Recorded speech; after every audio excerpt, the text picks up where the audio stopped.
नमस्कार मंडळी, मंगळवार मार्केटिंगमध्ये तुम्हा सगळ्यांचं स्वागत आहे. आज आपल्याबरोबर आहे अश्विन.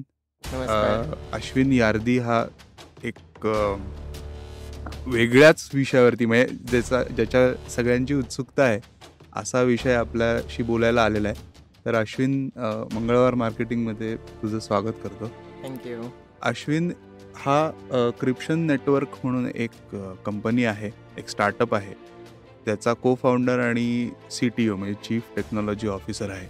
आणि तो आपल्याशी क्रिप्टोकरन्सी, ब्लॉकचेन या सगळ्या डीफाय स्पेस किंवा बिटकॉइन, इथिरियम, ऑल्ट कॉइन्स या सगळ्यावरती बोलण्यासाठी आलेला आहे. आणि त्याला म्हणजे आमचं जेव्हा टेक्स्ट मेसेजेस एक्सचेंज झाले त्यावेळेस तो पटकन तयार झाला की अरे हो, ही माहिती आपण लोकांपर्यंत पोहोचवली पाहिजे.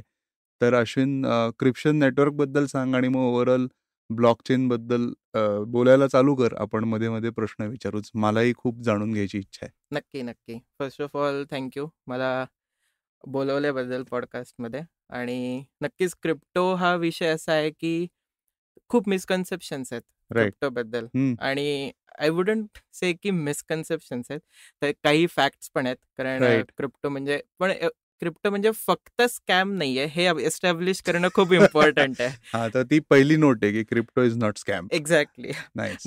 फक्त स्कॅम नाहीये, देर हा, आर फक्त स्कॅम्स इन क्रिप्टो, येस, पण तो एक्झॅक्टली. सबसेट आहे राईट, त्याचा. राईट. तो आपल्याला ती फिल्टर आउट करण्याचं जे स्किल असतं ना, ते एकदा आलं ना, तर मग crypto is I would say very promising, खूप ब्युटिफुल आहे नाईस. आणि फ्युचरिस्टिक आहे. म्हणजे व्हॅल्यू ॲडिशन स्पॉट करणं खूप इझी आहे. So I right. थिंक हे पॉडकास्ट खूप इम्पॉर्टंट होता. So thanks for hosting this podcast. Nice. आणि तुझ्या प्रश्नाचं उत्तर, तर क्रिप्शन नेटवर्क आम्ही 2021 जूनमध्ये चालू केलं होतं. हा. आणि थोडक्यात सांगायचं झालं तर क्रिप्शन नेटवर्कमध्ये आम्ही मायक्रो प्रोडक्ट्स बनवत आहे. खूप सारे छोटे छोटे प्रोडक्ट्स. Okay. 3 प्रोडक्ट्स रोडमॅपमध्ये आहेत. आणि लार्जर गोल असं आहे आमचं की जे वेब 2 मध्ये, म्हणजे जे ट्रॅडिशनल बिझनेसेस आहेत किंवा प्रोडक्ट्स आहेत आणि जे ट्रॅडिशनल इन्व्हेस्टर्स आहेत, हो. त्यांना क्रिप्टो थोडंफार आपण सिम्पल करू, जेवढं आम्हाला पॉसिबल आहे टेक्निकली तेवढं. राईट. असं फक्त आमचं एम आहे. राईट.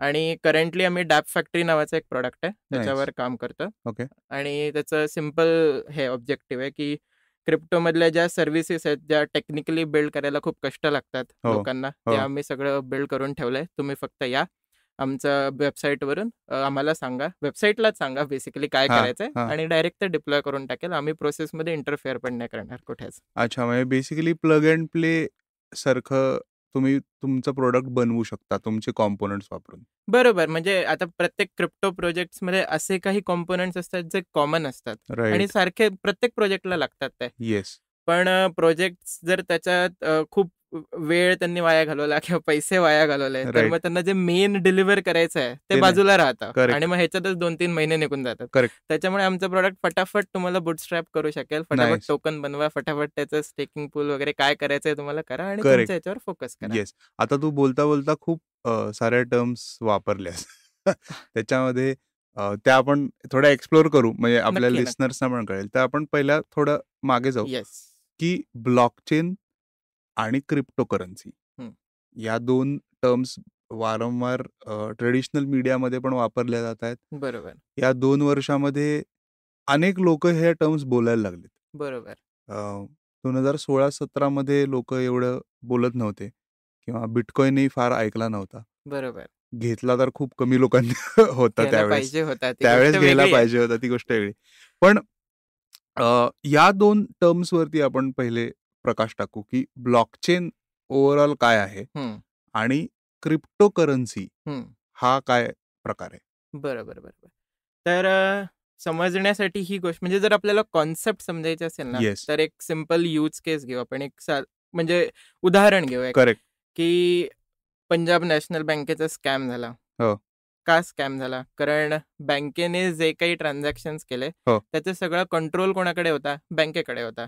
बरोबर. म्हणजे फॉर एक्झाम्पल, त्यांनी XYZ माणसाला लोन दिलं, तर हम्म. आम्ही XYZ माणसाला एवढं लोन दिलं आहे, त्याने एवढे इंटरेस्ट आणि एवढ्या वेळेत परत करायचं आहे, हा जो रेकॉर्ड होता तो कम्प्लिटली बँकेकडे होता. बरोबर. There are middleman and authorities, जे ज्यांचा जॉब आहे की मेक शुअर करा की हे करेक्ट होतंय सगळं, करेक्ट रेग्युलेट करा. बरोबर पण दे डिफॉल्टेड ऑन देअर जॉब. त्यांनी बरोबर त्यांचं काम बरोबर केलं नाही. बरोबर बँकेकडे असल्यामुळे त्यांनी त्याच्यात काही गफलत केली हो आणि हा स्कॅम झाला. बरोबर करेक्ट. तर सेंट्रलाइज्ड एंटिटी इन्व्हॉल्ड होती आणि त्याचं सेन्सरशिप करणारी एंटिटी पण करप्ट होती.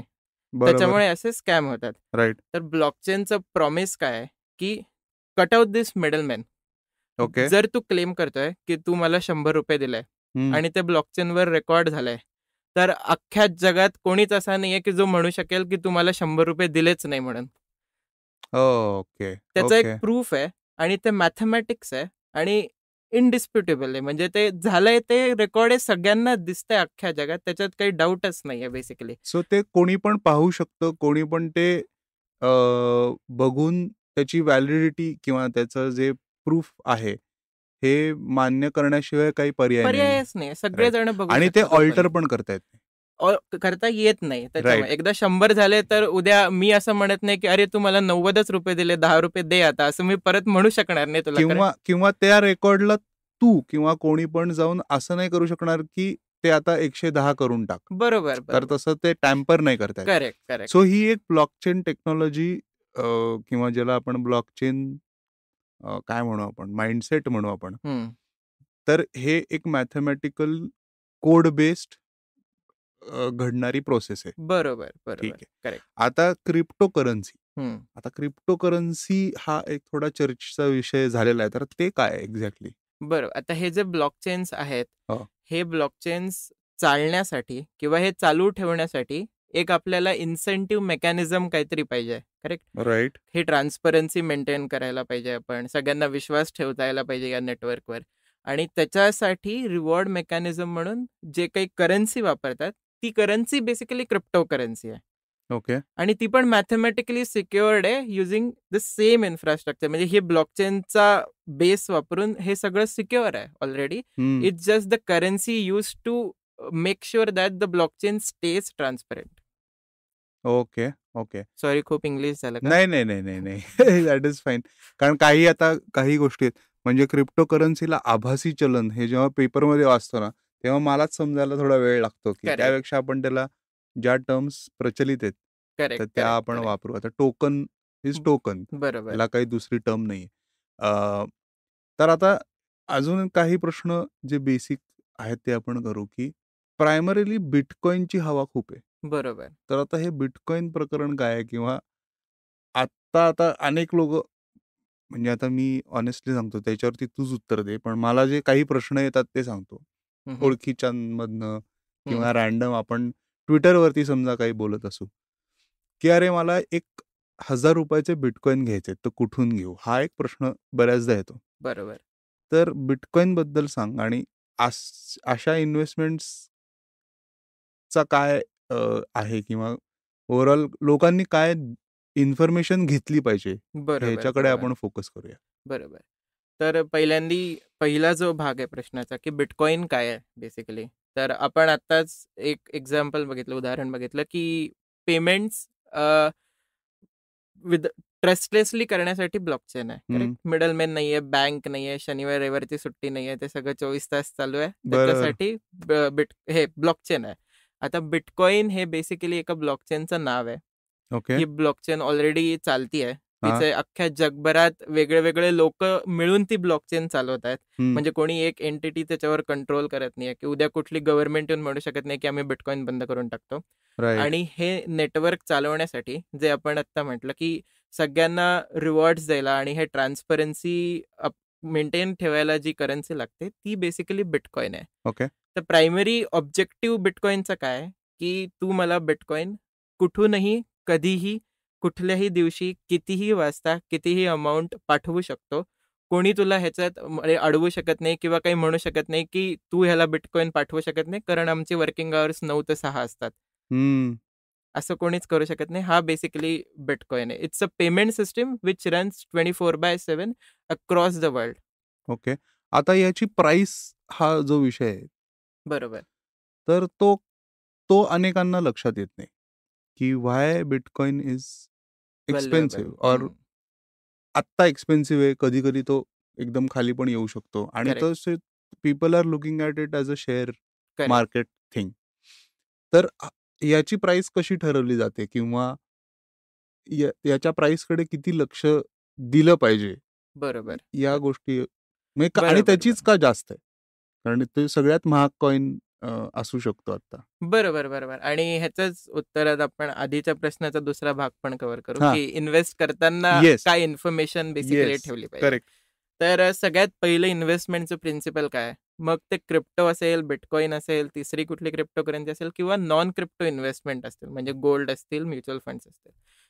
जर तुम्हाला ती गोष्ट समजत नसेल तर त्याच्यात तुम्ही पैसे टाकू नका. हे पहिलं प्रिन्सिपल आहे राईट. कुठल्याही इन्व्हेस्टमेंटचा. बरोबर.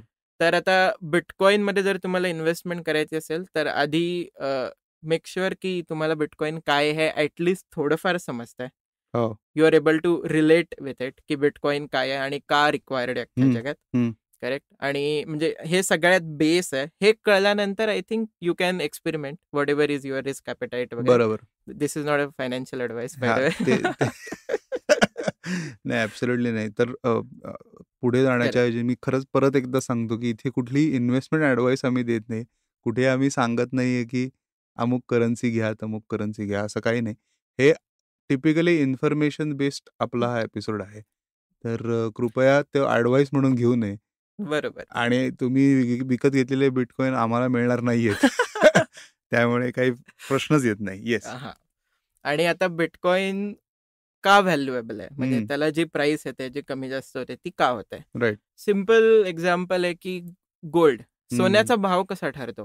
आपण PNG मध्ये जातो, बघतो की आज सोन्याचा भाव इतका आहे, कालपेक्षा पडलाय वरती. तो कसा ठरतो? म्हणजे global markets dictate the rate. Correct. बरोबर. इंटरनॅशनल मार्केट्समध्ये त्याचे सप्लाय आणि डिमांड सिम्पल. येस. तर बिटकॉइनचा पण सेम प्रिन्सिपल आहे की एक्स नंबर ऑफ बिटकॉइन हे फिक्स आहेत.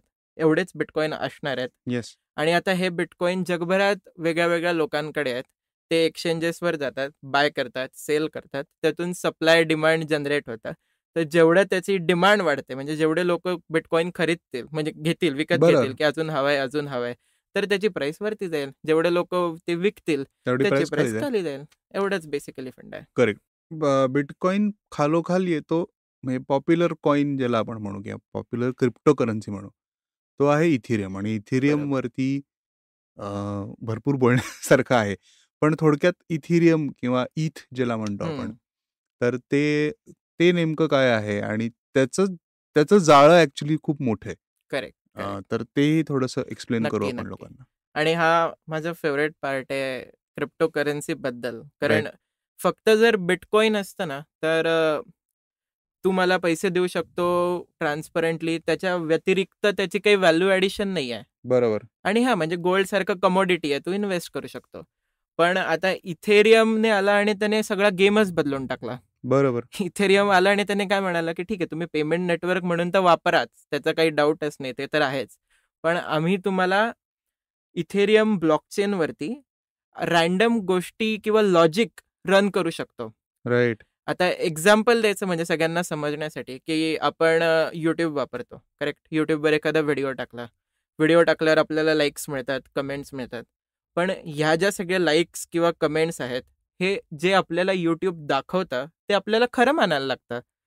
राईट. म्हणजे आपल्याकडे काही ऑप्शन नाही आहे की YouTube आपल्याला 1000 लाईक्स मिळाले. एक्झॅक्टली. आपल्याला 1000 मिळाले, YouTube म्हणाले 50च मिळाले, तर म्हणजे काहीच नाही करू शकत त्याच्यावरती. राईट. तर इथेरियमवर आपण असं YouTube बनवू शकतो की जिथे खोटंच बोलू शकत नाही कोणी. म्हणजे जर तुम्हाला 1000 लाईक्स मिळाले असतील तर कोणी येऊन म्हणूच नाही शकत की तुम्हाला 50च लाईक्स मिळालेत. किंवा ते 1000 लाईक्स तुम्ही लपवूनही ठेवू शकत नाही. बरोबर. राईट. सो इथिरियम ही एक स्ट्रक्चर आहे किंवा एक फ्रेमवर्क आहे, ब्लॉकचेन आहे, ज्याच्यावरती अनेक ऍप्स किंवा अनेक सिस्टीम्स तुम्ही रन करू शकता. बरोबर. हे लॉजिक बेसला ठेवून की अगेन तिथे ट्रान्सपरन्सी आणि ह्या सगळ्या गोष्टी आहेत. करेक्ट. मगाशी पण आपण तू एक्झाम्पल देत असताना टोकन, स्टेकिंग पूल असे शब्द आले. बरोबर. तर आय थिंक 2020च्या आसपास डीफाय काइंड ऑफ ब्लोअप झालं. तर व्हॉट इज डीफाय आणि त्याची काय म्हणतात लॉजिकल फोड करूनच सांग, म्हणजे लोकांना ते जास्त लक्षात येईल. येस.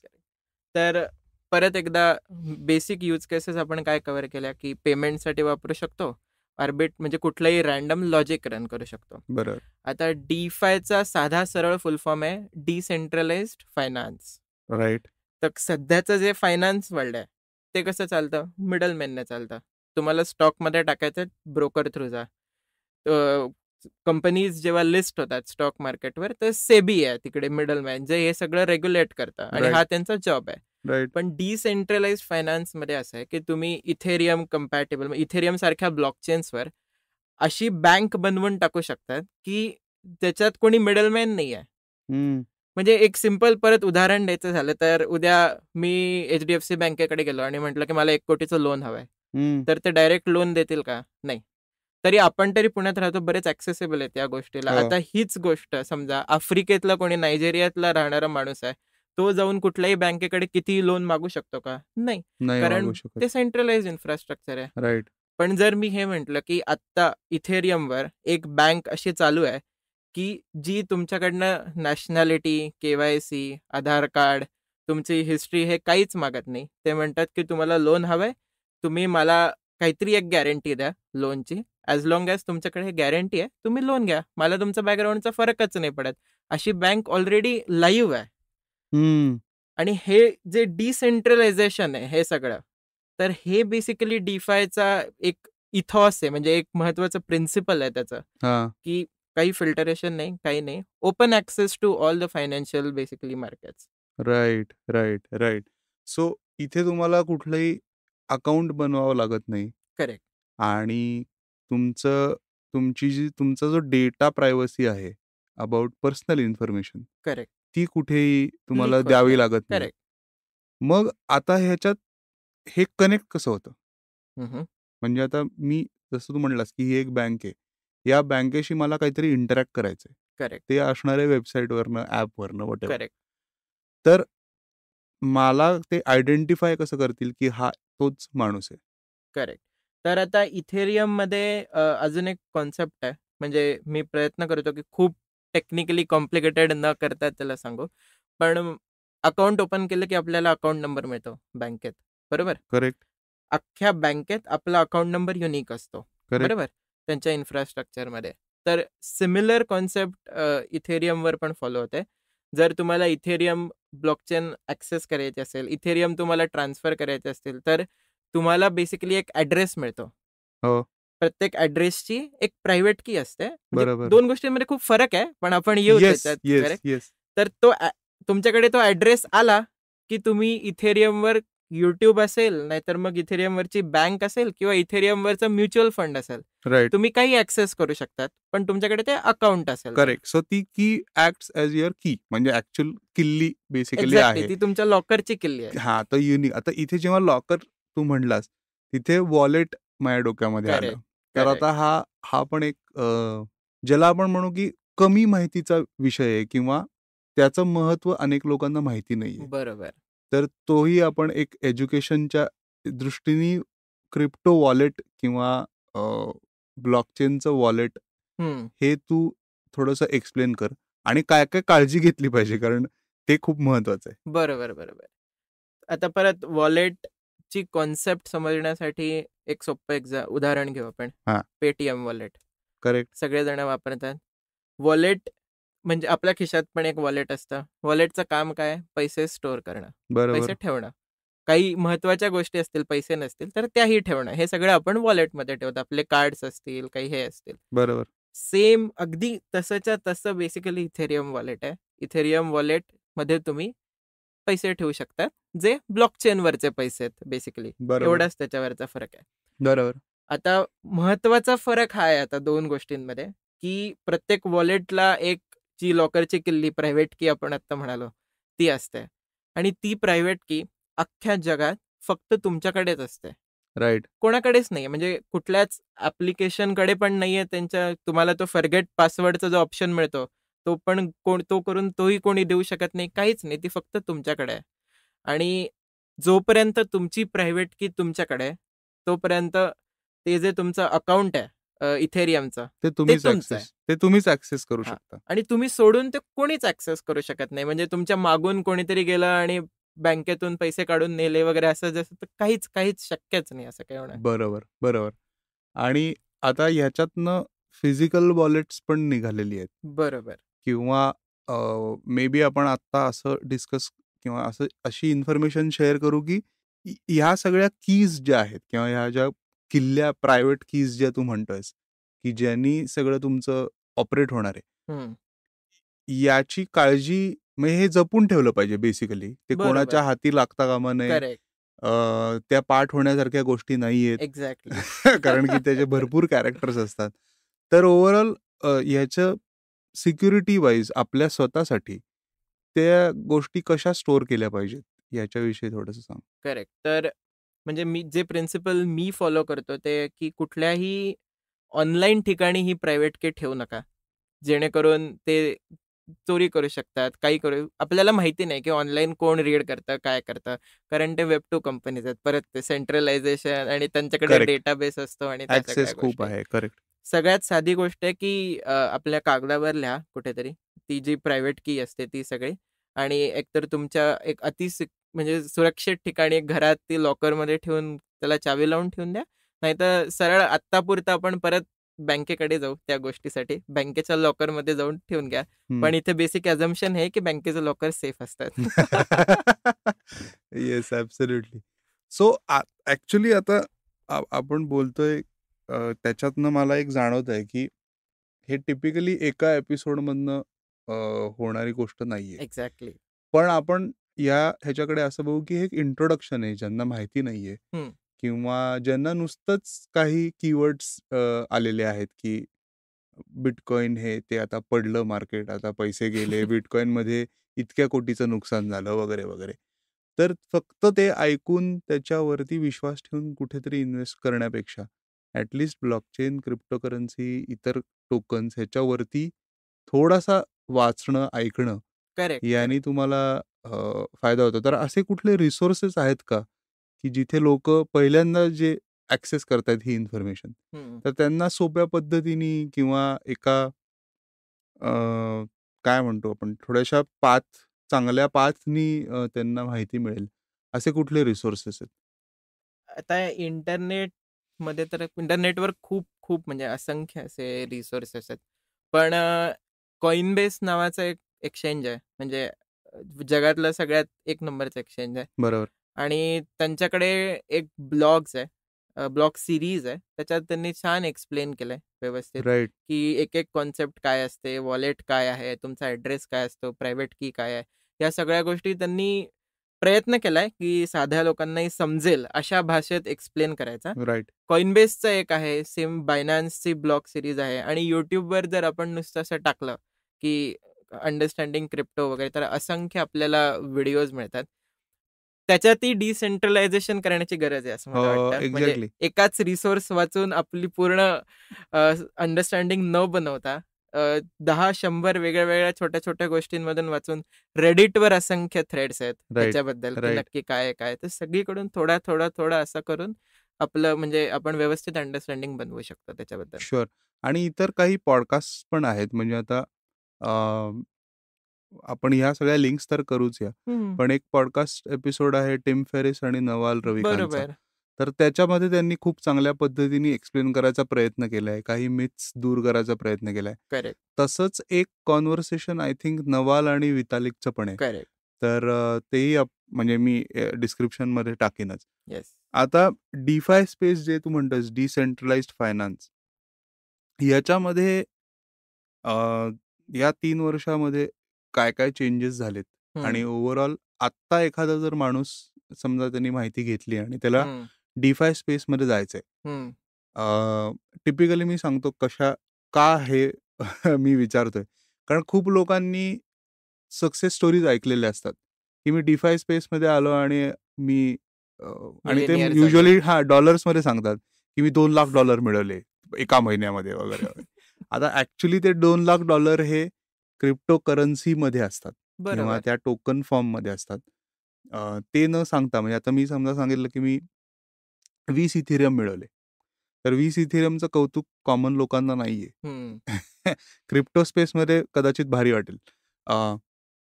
किंवा वाटणारही नाही, कारण क्रिप्टोमध्ये नाही नाही, भारी गोष्ट आहे. नाही नाही, VC अनेक अशी लोक आहेत की ते VC कडे बघत पण नाहीत. पण तर त्यामुळे डिफाय स्पेसमध्ये आत्ता एखादा माणूस जर एंटर होत असेल तर त्यांनी प्रॉफिट आणि ह्या सगळ्या गोष्टीकडे कसं पाहिलं पाहिजे? तुम्ही जर DeFi मध्ये आत्ता एंटर होताय तर युजेबिलिटी पॉइंट ऑफ व्ह्यूने DeFi कडे जास्त बघितलं पाहिजे rather than profitability point of व्ह्यूने नाईस, करेक्ट. आत्ता.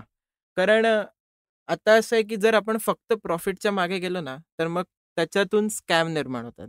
राईट. कारण सगळ्यांना गेट रिच क्विक स्कीम्स हव्या असतात ना. म्हणजे हे जसं तू म्हणाला की सगळे ऐकतात की मी 2 महिन्यापूर्वी काहीच नव्हतो, DeFi मध्ये मी फक्त ₹100 टाकले, आता माझ्याकडे 10 लाख रुपये आहेत. करेक्ट. हे जे मार्केटिंग होतं ना, तर हे आय थिंक थोडं धोकादायक आहे. येस. तर जिथे ज्या प्रोजेक्टमध्ये तुम्हाला असं नॅरेटिव्ह दिसेल की तुम्ही 21 दिन में पैसा डबल वाली जी स्कीम आहे अक्षय कुमारची, असं जिथे असं वाटेल तिथून 4 हात लांब राहायचा. राईट.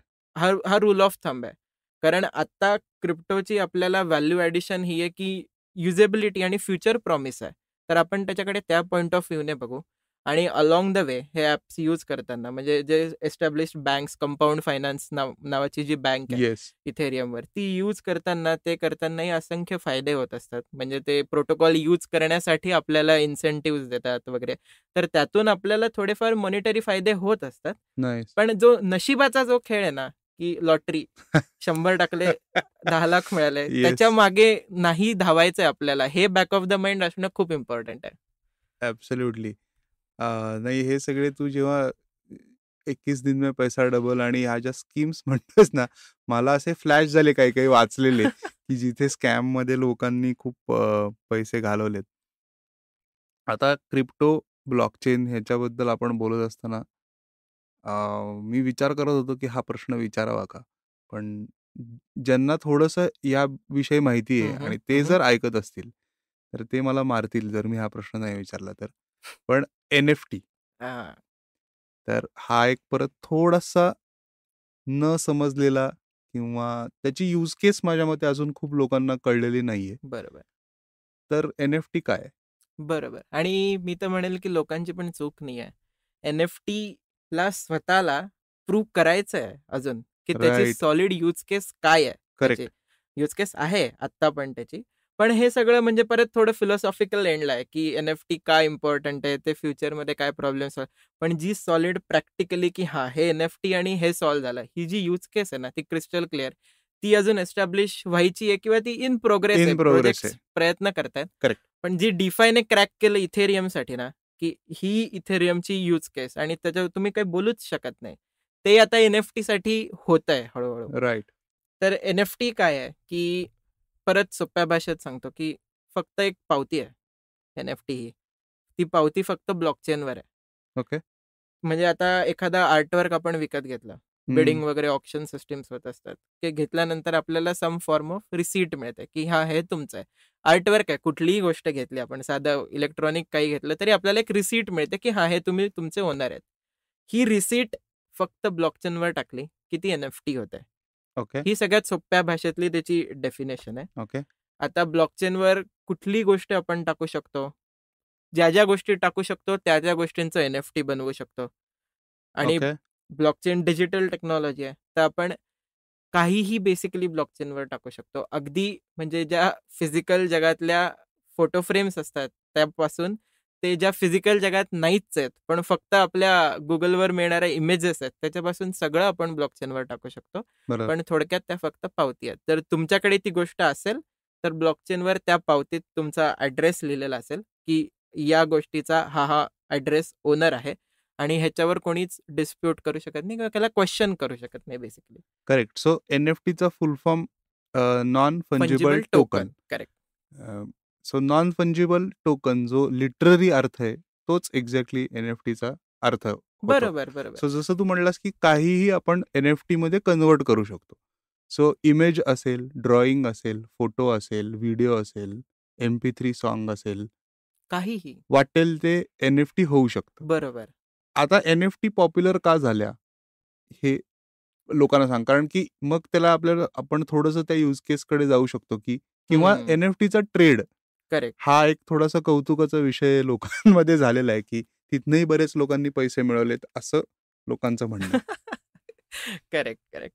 तर जसं तू म्हणाला की नॉन फंजिबल टोकन आहे ना, तर म्हणजे फंजिबल आणि नॉन फंजिबल या तर म्हणजे शब्दशः अर्थ आहे की करेक्ट. तुझ्याकडे ₹1 कॉइन आहे, माझ्याकडे ₹1 कॉइन आहे, तर आपण एक्सचेंज केला तर सेम व्हॅल्यू एक्सचेंज होते. करेक्ट. ते फंजिबल आहेत. करेक्ट. पण जेव्हा आपण नॉन फंजिबल म्हणतो तेव्हा माझ्याकडे जो ₹1 कॉइन आहे तो तुझ्याकडे जो ₹1 कॉइन आहे त्याच्यापेक्षा वेगळा आहे हो. आणि त्याची व्हॅल्यू पण वेगळी आहे. करेक्ट. तर मी तो तुला देऊन तो तुझा ₹1 घेतला असं होऊ शकत नाही त्याच्यात, बरोबर. म्हणून ते नॉन फंजिबल आहे. करेक्ट. आता याची व्हॅल्यू ॲडिशन कुठे झाली, जसं तू MP3 ट्रॅक्स म्हणाला की आता एखादा आर्टिस्ट आहे तो युट्यूबवर व्हिडिओज टाकतो, पण जसं युट्यूब म्हणेल तसं त्याला वागायला लागतं त्याच्यानुसार. करेक्ट. तर त्याने लेट्स से की त्याचं NFT बनवलं ते ऑडिओ ट्रॅकचं, ते इथेरियमवर अपलोड केलं आणि आता त्याचं ऑडिओ ट्रॅक लोक लेट्स से विकत घेऊ शकतात, म्हणजे ओनरशिप राईट्स जे म्हणतो आपण त्याचं आहे. तर एका आर्टिस्टने त्याचं NFT बनवलं, इथेरियमवर टाकलं, मी ते विकत घेतलं, आता मी त्याचं ऑफिशियल ओनर झालो आणि आता हे ट्रेडिंगची जी कॉन्सेप्ट आहे NFTची, तर ह्यातून काय होतं की आपण आता NFTमध्ये अशा काही काही गोष्टी करू शकतो की हे NFT मी तुला विकलं ना की ओरिजिनल क्रिएटरला ऑटोमॅटिकली पैसे मिळतील. कमिशन मिळतं. पण हे सगळं ट्रान्सपरंटली इथेरियम ब्लॉकचेनवर जाते, म्हणजे कोणीच मध्ये येऊन त्याचं कमिशन खाऊ नाही शकत. करेक्ट. सो कंटिन्युअसली जेव्हा जी काय सिस्टीम बिल्ड केलेली असेल करेक्ट. किंवा तिथे अनेक ठिकाणी आता अगेन आपण ठीक आहे आपण सांगूया आपण मे बी 2-3 प्लॅटफॉर्म्स असे तू सांग लोकांना जिथे ते NFT एक्सप्लोर करू शकतील किंवा बरोबर ऍटलिस्ट पाहू शकतील. बरोबर बरोबर. ओपन सी नावाचा एक प्लॅटफॉर्म आहे, राईट. तो OPEN समुद्र SEE येस. ओपन सी म्हणजे सगळ्यांसाठी ओपन असं ते येस. NFTचं समुद्र आहे, तिकडे जा. करेक्ट. तिथे तुमचं वॉलेट ते आपण म्हणजे परत ठीक आहे, म्हणजे तिकडे जाऊन तुम्ही ऍटलिस्ट ऍटलिस्ट सर्च बघू करा शकता. की हो. NFT हो. काय आहे, कुठे हम्म. काय आहे, तिथे त्याची प्राइस किती आहे हम्म. दाखवतात. आणि जो तुझ्या प्रश्नाचा दुसरा भाग होता की त्याची ती प्राइस कशी ठरते हो. किंवा ट्रेडिंग काय आहे वगैरे, हो. तर परत सेम प्रिन्सिपल आहे की त्याची डिमांड आहे म्हणून त्याची प्राइस आहे. राईट. त्या NFTची ते कितीही साधा असेल, म्हणजे तुम्ही ओपन सीवर गेल्यानंतर म्हणजे लिटरली एका छोट्या मुलाने काढलेलं डोंगराचं चित्र तुम्हाला दिसू शकतं तिकडे, हो. पण त्याची प्राइस खूप जास्त आहे. हो. तुम्ही म्हणाल की असं काय, ह्याला तर काय अर्थच नाहीये, हे तर मी राईट क्लिक करून हे करेल ते करेल वगैरे, खूप खूप खूप वाद आहेत त्याच्यात. बरोबर. पण त्या ओरिजिनल आर्ट पीसला डिमांड आहे, लोक तयार आहेत त्याच्यासाठी पैसे द्यायला, म्हणून त्याची व्हॅल्यू आहे. म्हणजे Correct. सिम्पल सिम्पल फॉर्म्युला आहे. सो एक मला सांगायला आवडेल की बरेचसे आर्टिस्ट या अनेक आर्टिस्ट जे ऐकतायत किंवा जे ऐकतील त्यांनी NFT एक्सप्लोर करायला अगदीच हरकत नाहीये. दुसरी नक्की. गोष्ट त्याच्यातनं तुम्ही आर्ट व्हॅल्यू तुमच्या दृष्टीने काढलीत तर ठीक आहे, पण त्याचा काही रेलेव्हन्स नाहीये. याचं कारण जसं तू आत्ता म्हणालास की अशी अनेक चित्र मी पाहिलेली आहेत जे NFTs खूप महाग दिसतायत. व्हेअरएज त्याच्यापेक्षा मी कॉफी पिता पिता चांगलं चित्र काढू शकतो Correct. असं वाटतं. Correct. मी आर्टिस्ट नाहीये, पण तरी सुद्धा त्यामुळे जे खूप आर्टिस्ट जे खूप चांगले आर्टिस्ट आहेत असे पण लोक आहेत की जे खूप चांगलं आर्ट करतात आणि चांगले पैसे त्यांनी NFT मधनं मिळवले. करेक्ट. आणि असे आर्टिस्ट पण आहेत की ज्यांचं आर्ट खूप चांगलं आहे पण ते NFT पासून खूप लांब आहेत करेक्ट. आणि त्यामुळे त्यांना ते असं वाटतं की अरे हे आर्ट चांगलं नाही. तर बरोबर. असं काही नाहीये. आणि OpenSea सारखे अनेक प्लॅटफॉर्म्स आता झालेले आहेत. पण OpenSea हा सगळ्यात आय थिंक पॉप्युलर बरोबर प्लॅटफॉर्म बरोबर. आहे. असे खूप आहेत, पण म्हणजे ओपन सीवर सगळ्यात जास्त NFTs आहेत. येस. सोप्पा UI आहे, जाऊन तुम्ही पटापट सर्च करू शकता, दिसतील. तर it's a good place to start. त्याच्यानंतर कॉम्प्लिकेटेड NFT प्लॅटफॉर्म्स जर आपण म्हटलं तर तसे ते बरेच आहेत की तुम्ही तिथे NFT ठेवून तुमच्या NFTवर लोन पण घेऊ शकतात. असे Correct. सुद्धा आता प्रोजेक्ट किंवा आता सेगमेंटेड किंवा फ्रॅगमेंटेड Fragmentation करू NFT शकता. ओनरशिप पण बऱ्यापैकी आहे. करेक्ट. सो इंटरेस्टिंग स्पेस आहे. नक्कीच. आणि जसं तू म्हणलास की NFT हा अजून इट इज स्टील न्यू, म्हणजे अजून त्याचं स्ट्रॉंग यूज केस कळायचे आहे. करेक्ट. आणि सो आता क्रिप्टो वर्ल्ड बद्दल आपण थोडंसं तुझ्याकडनं जाणून घ्यायला आवडेल की जेव्हा तू क्रिप्टो स्पेसमध्ये असतोस त्यावेळेस तुला असं वाटत असतं की खूप काय काय घडतंय. पण जेव्हा तू क्रिप्टो स्पेस थोडी लांबनं पाहतोस, जसे अनेक लोक आहेत की ज्यांना हे माहिती नाही, तर तिथे बाहेर आल्यानंतर एक असा वेगळाच झोन होतो. बरोबर. त्याचं कसं how do you keep up your sanity, कारण इन्फॉर्मेशन खूप जोरात येते बरोबर. क्रिप्टो स्पेसमध्ये. सो तिथे तुझे फिल्टर्स कसे तू लावतोस ज्याने तुला शांतपणे झोप लागते? जसं मी आधीच म्हटलं ना, नंबर 1 फिल्टर हाच असायला पाहिजे, की आपण क्रिप्टोमध्ये काय आहे? का आहे? म्हणजे आपण क्रिप्टोमध्ये का इंटरेस्टेड आहोत? राईट. या प्रश्नाचं उत्तर आपल्याकडे एकदम सरळ म्हणजे क्रिस्टल क्लिअर पाहिजे. राईट. आपण क्रिप्टोमध्ये फक्त पैसे कमवण्यासाठी आहोत, की आपण क्रिप्टोमध्ये पटकन श्रीमंत होण्यासाठी आहोत, राईट. की आपल्याला खरंच ते क्रिप्टोचं प्रॉमिस समजतंय, राईट. जे ते ऑफर करताय हम्म. उद्याचं. हम्म. आणि जर तुमच्या प्रश्नाचं उत्तर तिसरं असेल, की हम्म. नाही क्रिप्टोची जी व्हॅल्यू ॲडिशन आहे, ती मला खरंच दिसतीये आणि हे खरंच व्हॅल्युएबल टेक आहे. जे उद्या म्हणजे मी सकाळी उठल्यापासून रात्री झोपायला जाईस्तोवर ज्या गोष्टी करतो, त्या सगळ्या गोष्टी डिसरप्ट करण्याची पॉवर ज्या टेकमध्ये आहे. असं टेक क्रिप्टो आहे. हे जर तुम्हाला कळत असेल ना, तर हे झोन आउटवाली गोष्ट असेल किंवा सॅनिटी मेंटेन या गोष्टी जास्त बॉदरच करत नाहीत तेव्हा. कारण तुमचे व्हिजन क्लिअर आहे.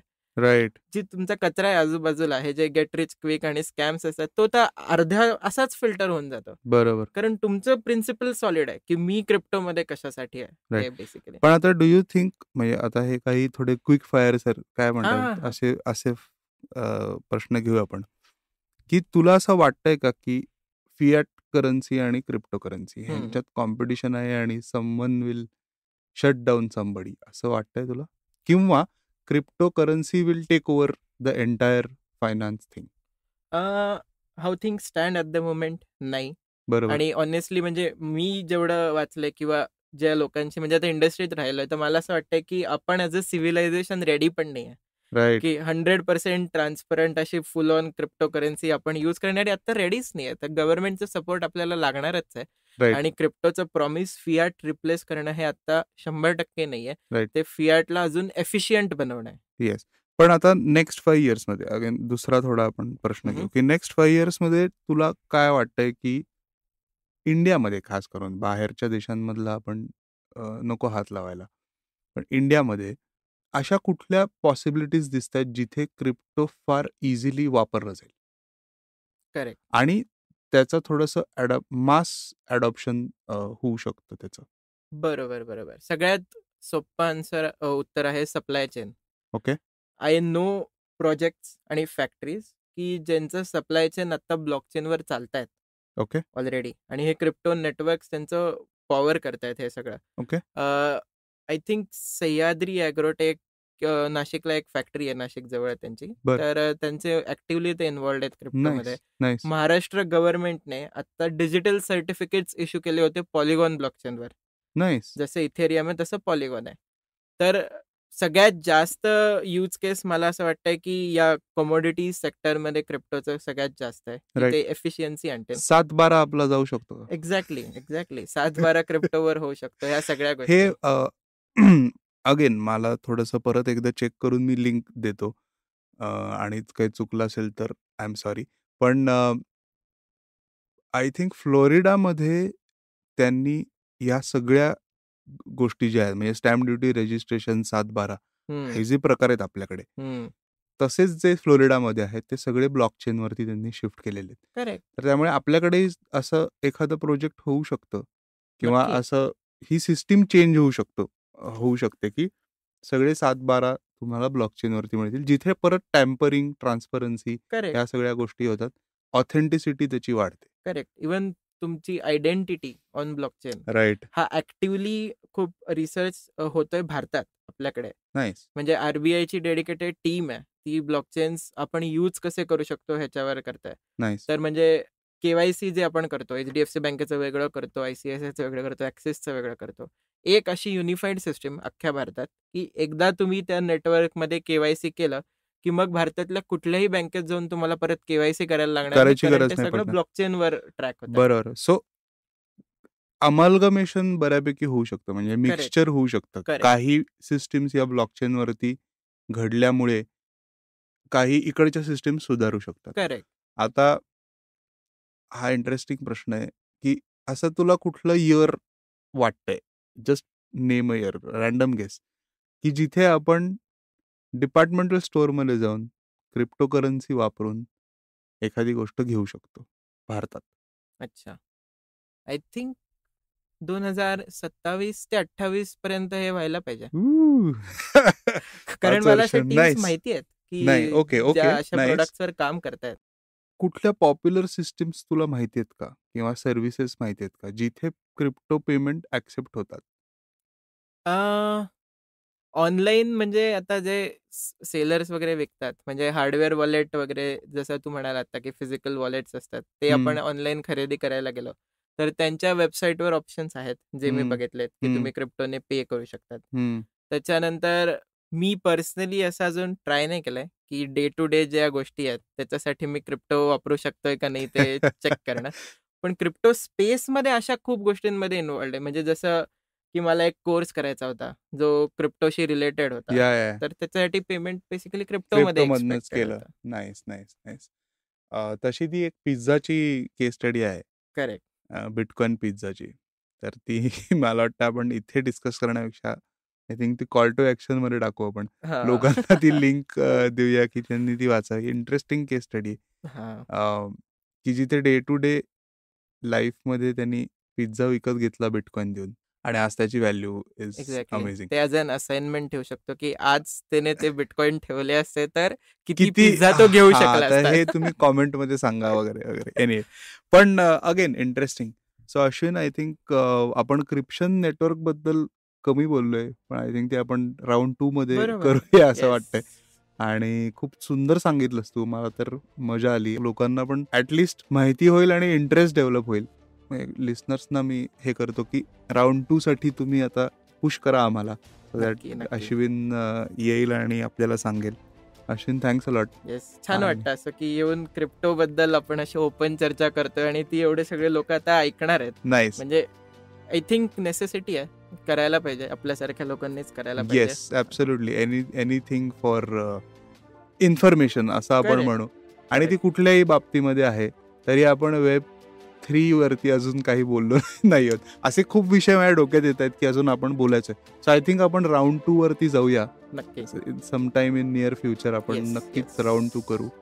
आणि थँक्स अ लॉट अश्विन. या थँक्यू सो मच. मजा आली आणि लुकिंग फॉरवर्ड टू राउंड 2.